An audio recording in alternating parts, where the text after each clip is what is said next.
Assalamualaikum warahmatullahi wabarakatuh. Hari ini kita bab baru lagi, yaitu membahas tentang kesetimbangan ion dalam larutan garam.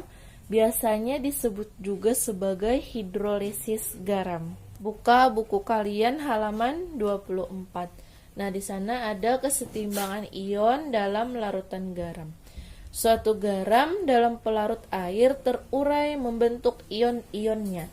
Hasil pelarutan garam ini dapat bersifat netral, asam, ataupun basa. Sifat larutan garam ini bergantung pada sifat-sifat ionnya. Reaksi ion-ion garam dan air membentuk suatu kesetimbangan.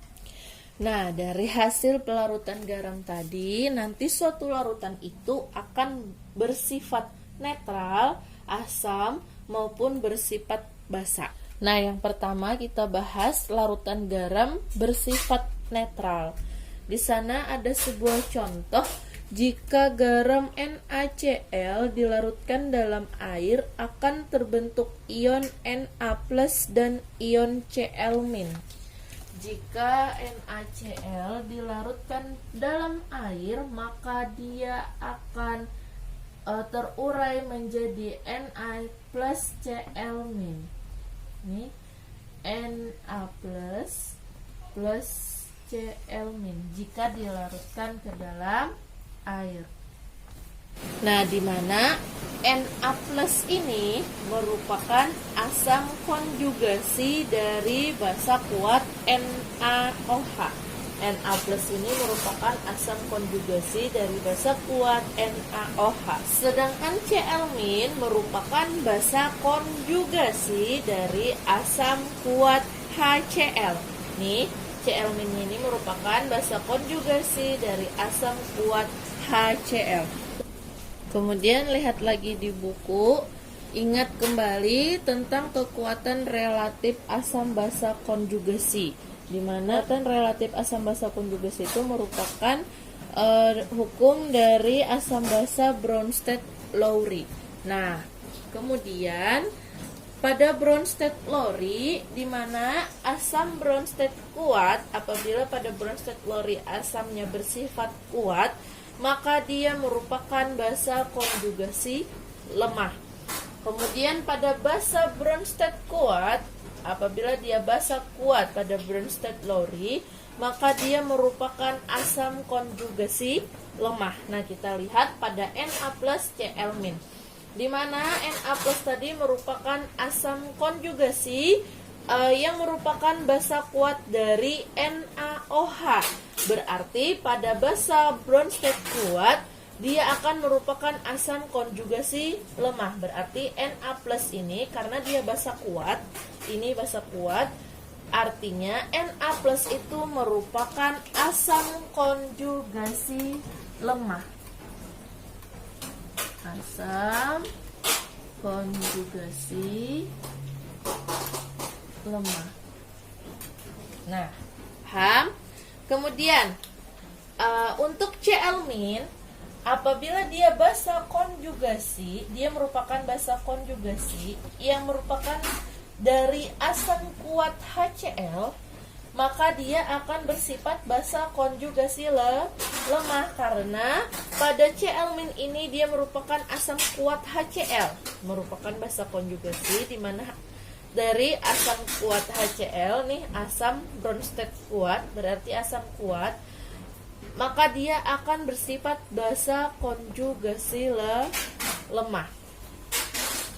Tulis di sini, berarti dia merupakan basa konjugasi lemah. Kemudian lihat lagi, karena dia merupakan asam konjugasi lemah, berarti Na+ tidak dapat mendonorkan proton. Nah, berarti si Na+ ini dia tidak dapat mendonorkan proton. Nah, sehingga karena Na+ ini bersifat asam konjugasi lemah, sehingga ia tidak dapat mendonorkan proton atau ion H+, atau dia tidak dapat bereaksi dengan OH- dalam air. Sedangkan Cl- karena dia bersifat basa konjugasi lemah, maka dia tidak dapat menarik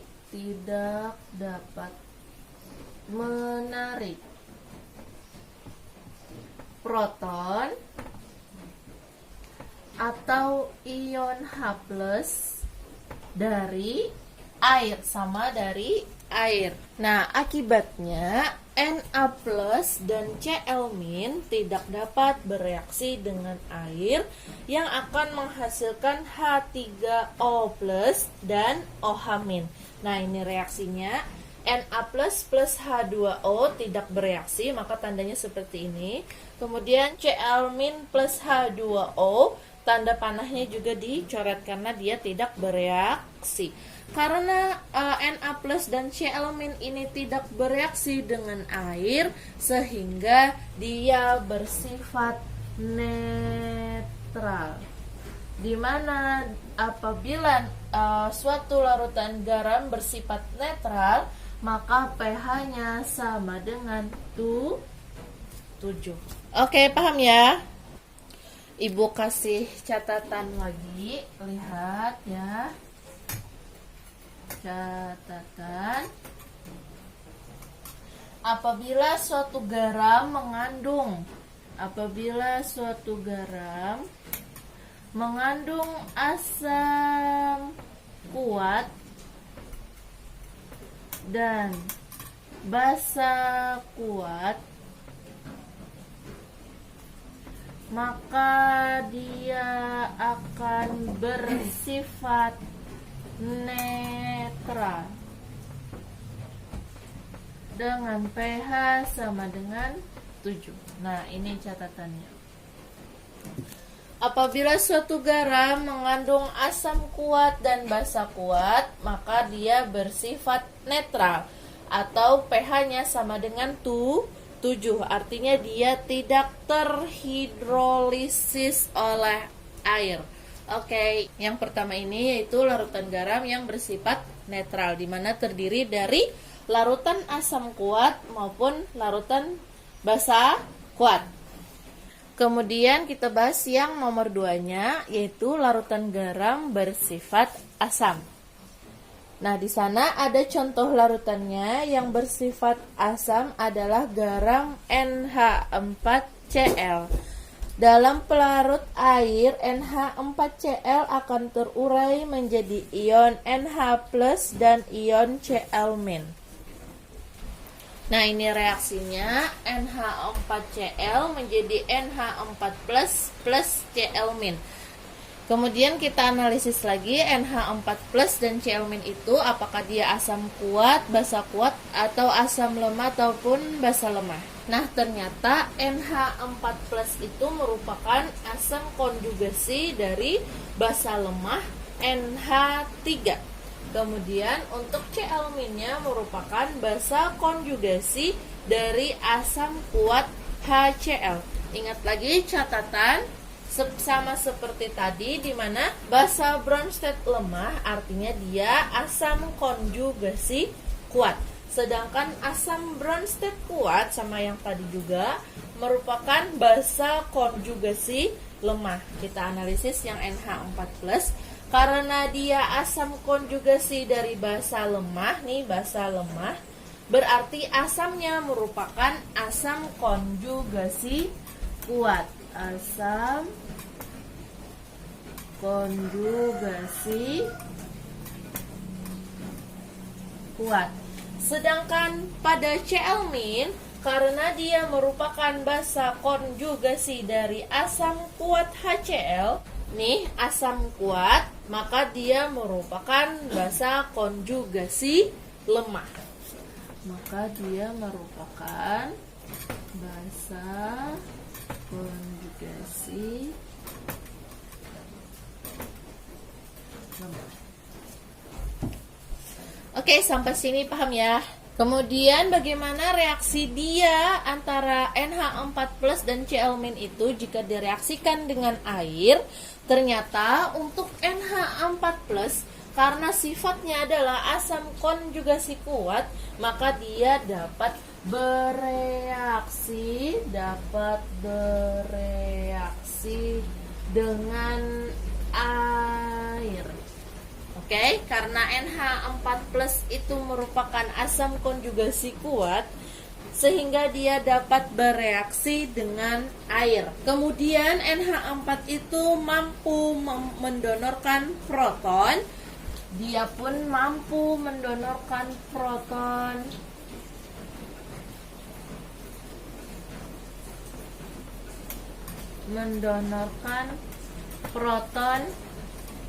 Atau ion H+ kepada air, maka dia akan menghasilkan H3O+. Sedangkan untuk Cl- karena dia merupakan basa konjugasi lemah sama yang pertama tadi, sehingga dia tidak dapat bereaksi dengan air atau tidak dapat mendonorkan ion H+ atau proton. Nah, ini reaksinya di mana NH4+ plus H2O akan menjadi NH3 plus H3O+. Nah, seperti Bronsted-Lowry di mana NH4+, H-nya ini kita donorkan dia ke H2O, maka NH-nya awalnya 4 akan menjadi NH3. Dia dapat mendonorkan proton. Dapat bereaksi dengan air. Dan H2O karena dia menerima proton, dia menerima H+, maka dia akan menjadi H3O+. Berarti dia dapat bereaksi dengan air. Sedangkan Cl- apabila direaksikan dengan H2O, dia tidak dapat mendonorkan H+-nya karena dia tidak punya H+-nya di sini, sehingga dia tidak dapat bereaksi dengan air. Tandanya seperti ini, panah bercoret. Nah, akibatnya karena NH4+ bereaksi dengan air akan menghasilkan H3O+, maka larutan NH4Cl bersifat asam dengan pH kurang dari 7.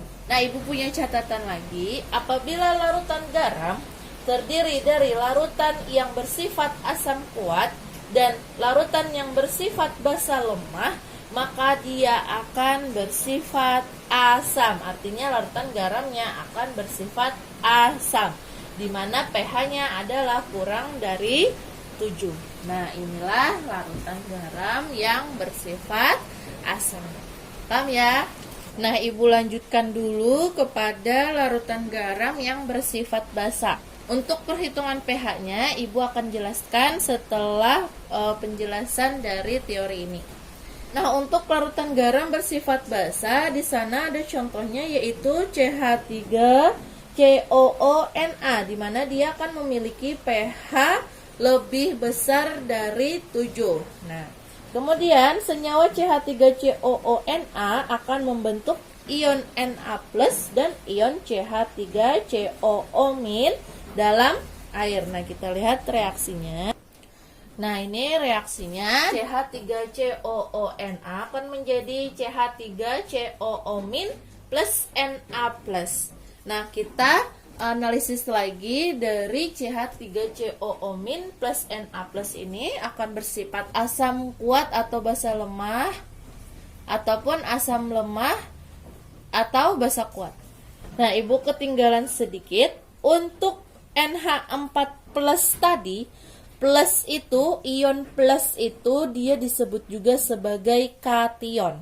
Ingat ya, untuk NH4+ tadi, plusnya itu artinya dia bersifat kation. Sedangkan untuk yang sekarang ini CH3COO-, min ini disebut sebagai anion. Ingat ya, itu sudah dipelajari di kelas 1. Catatan lagi, apabila asam Bronsted lemah, dia merupakan basa konjugasi kuat. Apabila dia basa Bronsted kuat, maka dia merupakan asam konjugasi lemah. Kita lihat pada CH3COO-, dia merupakan basa konjugasi dari asam lemah CH3COOH. Asam lemah, maka dia merupakan basa konjugasi kuat. Berarti CH3COO- ini merupakan basa konjugasi kuat. Kemudian, karena dia merupakan basa konjugasi kuat, maka dia dapat bereaksi dengan air. Dapat bereaksi dengan air. Dan dia dapat menarik proton dari air sehingga akan menghasilkan ion OH-. Dapat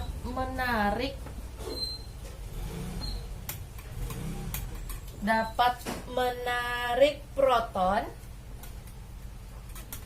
sehingga dia akan menghasilkan OH-. Nah, ini untuk CH3COO-.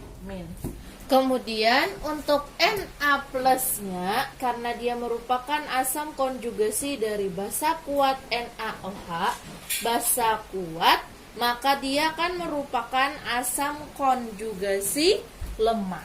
Maka dia akan merupakan asam konjugasi lemah. Karena dia merupakan asam konjugasi lemah, maka dia tidak dapat bereaksi dengan air. Dia tidak dapat mendonorkan proton. Nah. Oke, untuk Na+, dia merupakan asam konjugasi dari basa kuat NaOH, sehingga dia merupakan asam konjugasi lemah. Maka dia tidak dapat bereaksi dengan air dan tidak dapat mendonorkan proton. Sampai sini paham ya? Nah, ini reaksinya untuk CH3COO- plus H2O akan menjadi CH3COOH plus OH-. Nah, si H2O inilah yang memberikan atau mendonorkan H plusnya atau protonnya kepada CH3COO- sehingga menjadi CH3COOH plus OH-. OH-nya karena hanya sudah diambil satu, maka dia akan menjadi OH-. Kemudian untuk yang Na++ H2O, karena dia tidak bereaksi dengan air, maka tandanya seperti ini, panah bercoret. Nah, akibatnya karena CH3COO- dengan bereaksi dengan air menjadi OH-, sehingga CH3COONA-nya bersifat basa dan pH-nya lebih dari 7. Nah, catatannya, apabila larutan garam terdiri dari larutan basa kuat dan larutan asam lemah, maka sifatnya adalah basa, sehingga pH-nya sama dengan lebih dari 7. Oke, inilah untuk larutan garam yang bersifat basa. Nah, yang keempat, halaman 28, ada larutan garam yang mengandung kation asam maupun anion basa, di mana nanti dari kedua larutan ini ada cara untuk menghitung atau cara untuk menentukan apakah dia akan bersifat asam, basa maupun netral. Nah, untuk contoh yang di sini nanti kita bahas di video selanjutnya. Ibu kali ini akan membahas teorinya saja terlebih dahulu, di mana untuk menentukannya ada 3 ketentuan. Jika nilai Ka-nya lebih dari Kb, maka dia akan bersifat asam. Jika dia nilai Kb-nya lebih dari Ka, maka dia akan bersifat basa. Dan jika dia nilai Ka-nya sama dengan Kb, maka dia akan bersifat netral. Nah, nanti kita lihat perhitungannya. Oke. Nah, untuk kesimpulannya ada 4 kesimpulan, di mana yang pertama, garam yang berasal dari asam kuat dan basa kuat akan bersifat netral. Dia tidak terhidrolisis. Semuanya tidak terhidrolisis dengan pH sama dengan 7. Kemudian ada garam yang berasal dari asam kuat dan basa lemah, di mana dia akan bersifat asam. Dia terhidrolisis sebagian, karena yang asamnya saja yang terhidrolisis dengan pH kurang dari 7. Kemudian untuk garam yang berasal dari basa kuat dan asam lemah, dia akan bersifat basa, di mana dia akan terhidrolisis sebagian. Si basanya yang akan terhidrolisis dengan pH lebih dari 7. Yang ini tadi, yang nomor 4 yaitu larutan garam yang mengandung kation asam dan anion basa, di mana dia akan memiliki sifat netral, asam ataupun basa. Nah, ini yang terhidrolisis total atau terhidrolisis sempurna dengan pH-nya Ibu sudah tuliskan 3 ketentuan tadi. Nah, ini kesimpulannya. Inilah penjelasan kita yang pertama, yaitu Ibu menjelaskan teorinya saja terlebih dahulu. Untuk hitungannya minggu depan Ibu akan menjelaskan perhitungan pH-nya. Oke, kalian cari-cari terlebih dahulu contoh-contohnya, pelajari lagi terlebih dahulu perhitungannya, baru minggu depan Ibu akan jelaskan. Oke, semoga paham. Terima kasih banyak. Assalamualaikum warahmatullahi wabarakatuh.